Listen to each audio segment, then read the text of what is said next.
Allez, cul sec.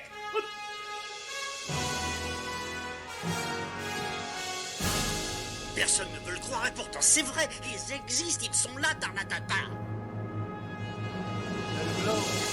Non. Il faut qu'on pète.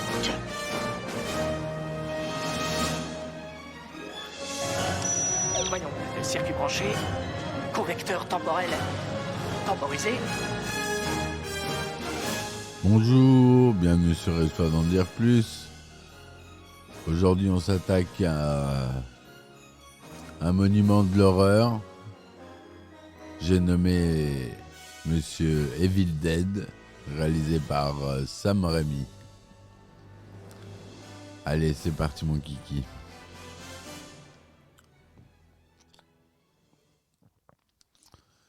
Alors Evil Dead, on a plusieurs titres d'ailleurs, La mort diabolique, La nuit des démons ou l'opéra de l'horreur, de la terreur, au Québec. The Evil Dead est un film américain qui est réalisé par notre cher Sam Raimi et qui est sorti en 1981, un an avant ma naissance.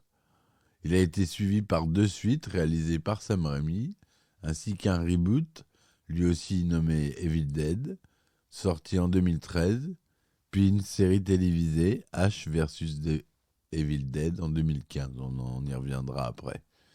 Mais tout a commencé par ce film, The Evil Dead. Au scénario, c'est Sam Raimi, ainsi qu'à la réalisation. En acteur principal, on a des inconnus à l'époque, Bruce Campbell, Helen Sandwest, Betsy Baker, Al Eldritch et Teresa Tilly. La société de production était Renaissance Pictures. Le film dure 80 minutes et 80 minutes de pure terreur. Alors pour résumer, on a 5 étudiants de l'université de Michigan.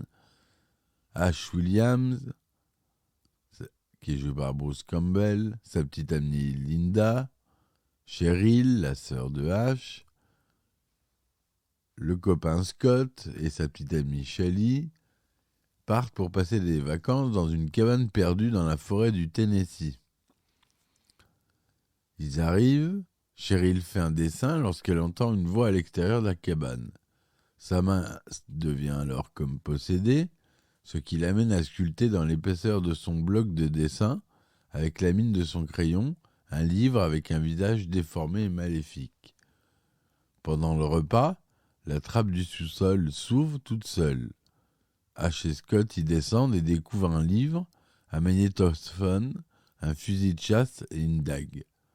L'enregistrement contenu dans le magnétophone leur révèle que cette maison est celle d'un archéologue qui s'était retiré ici pour étudier un livre intitulé Naturum Demonoto, le livre des morts, allusion au Necronomicon, version sumérienne du livre des morts égyptien.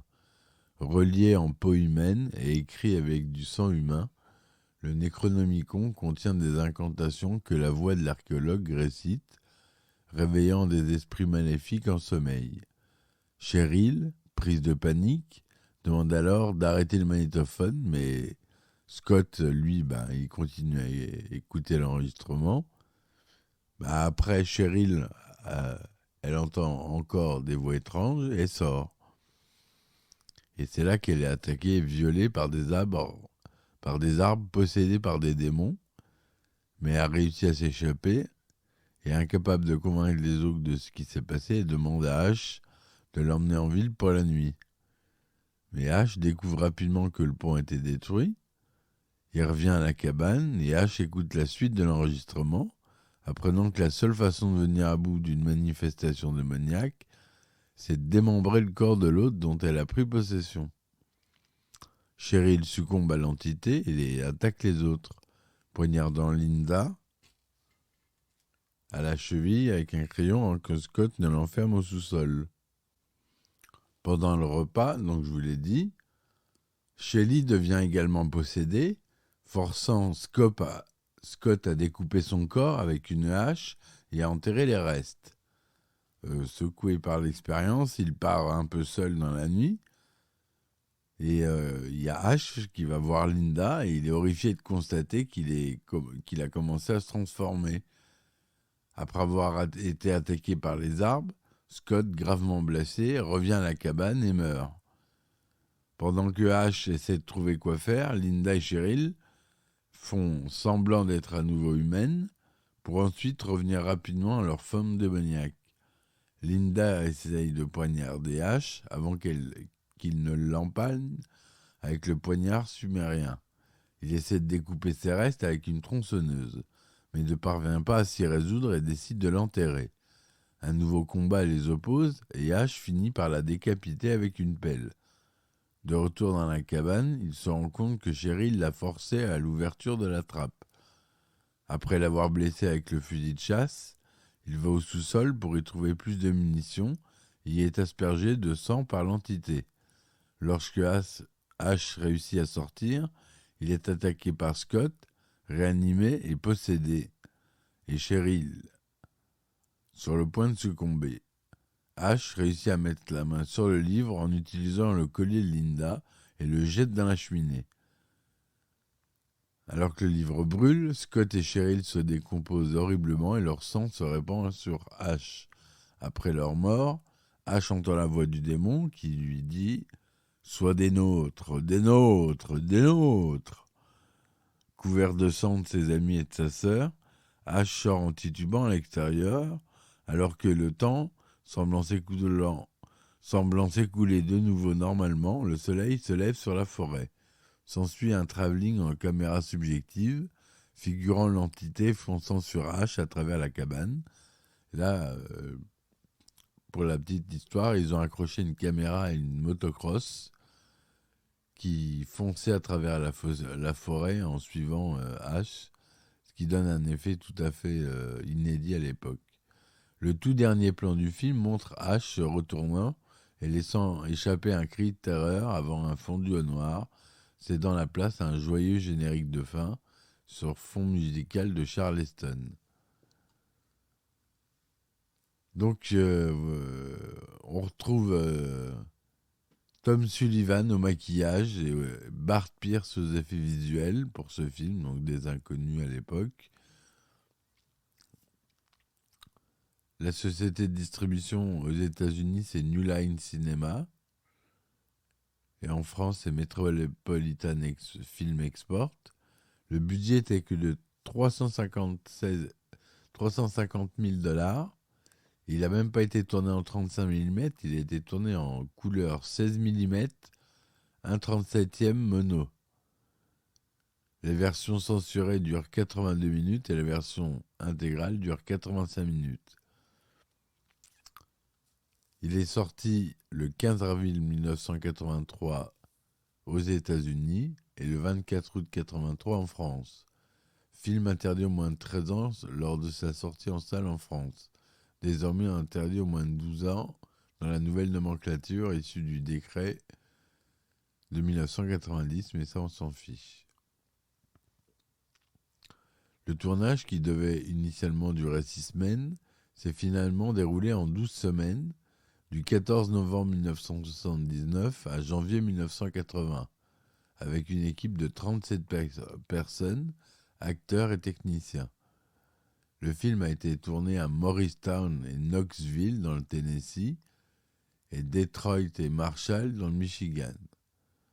Le film rencontre un succès commercial, rapportant 29 400 000 $ de recettes mondiales, dont 2 400 000 rien qu'aux États-Unis, pour un budget estimé, comme on l'a dit, à juste 375 000 $. Et c'est à cause d'une grande campagne de promotion que Evil Dead réalise des résultats au-delà des attentes au box-office. Mais les recettes initiales sur le territoire américain furent décrites comme décevantes, engrangeant 108 000 $ le week-end de sa sortie. Mais le bouche-à-oreille favorable aidant, Evil Dead devient un succès surprise sur la durée, totalisant plus de 600 000 $ aux États-Unis et 2 millions de $ à l'étranger. En France, Evil Dead totalise 487 224 entrées lors de sa sortie initiale, dont 86 800 à Paris, où il est resté 3 semaines dans le top 20 hebdomadaire.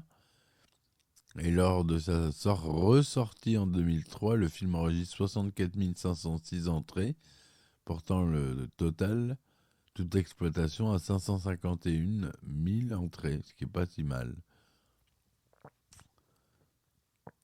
Le Festival international du film de Catalogne 1982 décerne le prix des meilleurs effets spéciaux pour Tom Sullivan et prix de la meilleure critique pour Sam Raimi. Le Saturn Award 83 du meilleur film à petit budget.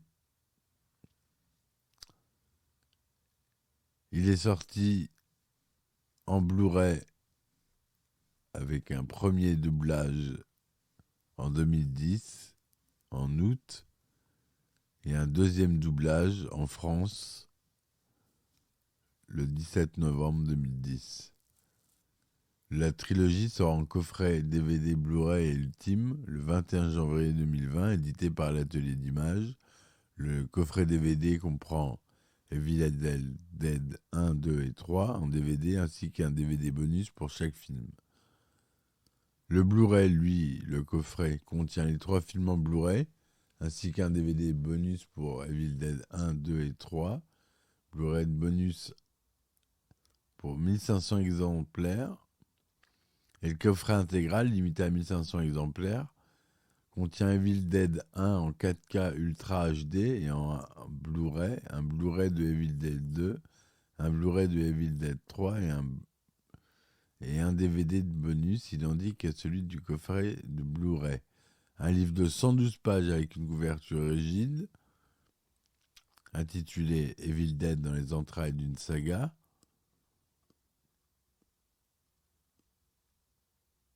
Et sa tronçonneuse en format papier, ensuite un jeu de plateau créé exclusivement pour cette édition. Le premier film est disponible dans ses 2 versions françaises, 1983 et 2003. On a eu des comics qui ont été créés, donc Army of Darkness, Ashes to Ashes, des jeux vidéo, The Evil Dead en 84 sur Commodore 64, en 2001 sur Windows, Dreamcast et PlayStation, Evil Dead, Hail to the King. En 2003, Evil Dead, Fistful of Boomsticks sur PlayStation 2 et Xbox. En 2005 et en 2022. Il est sorti Evil Dead The Game sur PlayStation 5. Xbox Series, PlayStation 4, Xbox One, Nintendo Switch et Microsoft Windows. Il y a le jeu de cartes à collectionner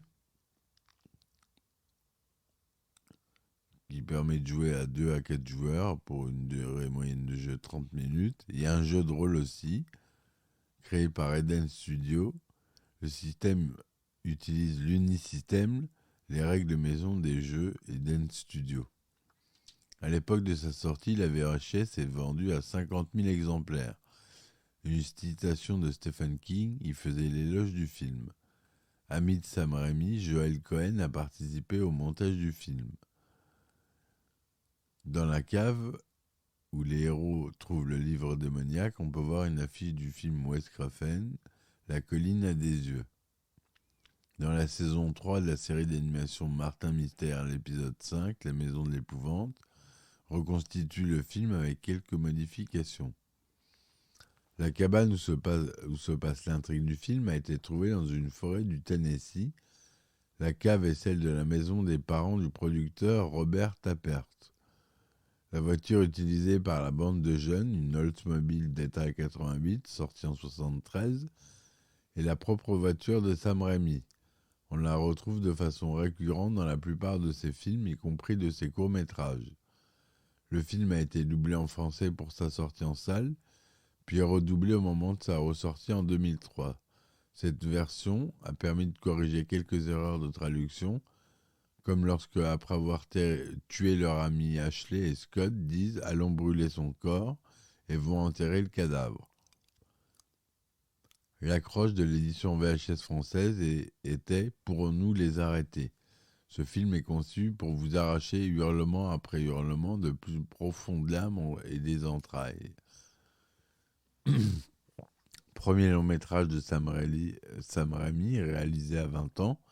Le film devait s'appeler initialement Book of the Dead, le livre des morts. C'est le producteur Irving Shapiro qui a modifié le titre, qu'il jugeait trop intellectuel pour parvenir à attirer le public adolescent. Pour ce film, Sam Raimi a utilisé un système de cadrage inventé par Michel Brault, le shaky camera, qui permettait à la caméra d'être tout le temps en mouvement.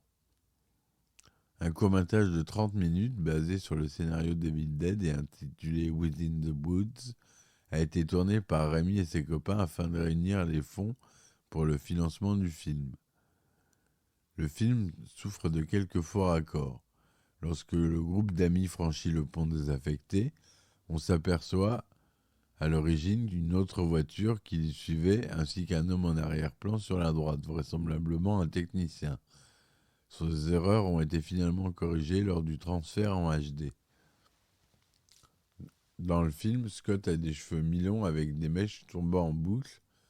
À partir du moment où il se fait attaquer à son tour, il apparaît avec des cheveux plus courts et sur certains plans et vice-versa. Plusieurs fois dans le film, Ash se prend des giclées de sang, notamment lorsque le corps sans tête de Cheryl lui tombe dessus. Sur les quelques plans qui suivent, il réapparaît soudainement la figure quasiment propre. Voilà ce que je voulais dire sur ce monument du film d'horreur, qui est pas gore, plus que ça, c'est pas très très très très gore, mais ça joue vraiment sur la terreur et ça marche vachement bien. Moi, je l'ai vu assez jeune, je peux vous dire que j'étais flippé. Et même là, je ne le regarderai pas un soir tout seul dans mon lit. Ça, c'est sûr, j'endormirai pas. Voilà. J'espère que cette chronique vous aura plu. N'hésitez pas à me laisser des commentaires. Et si vous voulez m'aider à financer mes podcasts, vous pouvez aller sur Ulule. J'ai lancé une campagne participative. Vous tapez Histoire d'en dire plus dans la barre de recherche et vous pouvez m'aider. Je vous offre des t-shirts et des épisodes inédits en contrepartie. Voilà, allez, je vous dis à bientôt. Merci de m'avoir écouté et ciao ciao.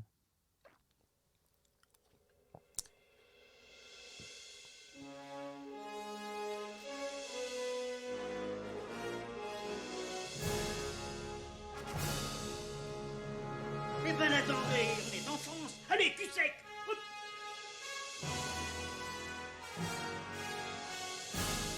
Personne ne peut le croire et pourtant c'est vrai, ils existent, ils sont là, Tarnatata.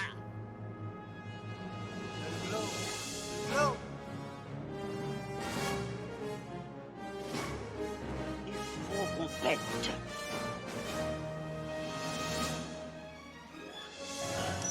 Voyons, circuit branché, correcteur temporel temporisé,